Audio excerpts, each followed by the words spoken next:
paano mag-log out sa ating TikTok account sa inyong mobile phone. Okay, ang gawin nyo lang, punta lang kayo sa inyong TikTok application sa inyong mobile phone. At dito sa TikTok homepage, dito sa baba, may makikita kayong profile sa kanang bahagi na baba. Okay, tap nyo lang yung profile. At dito sa profile, dito sa kanang taas na bahagi naman, okay, tap nyo yung 3 line. At dito sa pop-up sa baba, tap nyo yung settings and privacy. At dito sa settings and privacy, sa kababaan, makikita nyo dyan yung logout button. Okay, tap nyo lang yung logout button. At makikita nyo dito yung logout button. Okay, tap nyo lang yung logout button. At may magpa-pop out. Okay, logout. Okay, dito tap nyo yung logout button sa pop-up.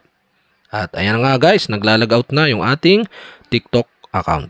And okay guys, ganun lang kadali mag-log out ng inyong TikTok account sa inyong mobile phone. So okay guys, sana nakatulong itong video na to. At kapag hindi ko pa kayo subscriber, mag-subscribe lang kayo sa aking YouTube channel. Click nyo lang ang subscribe button at ang bell para updated kayo sa mga video tutorial like this. Okay, salamat sa panonood.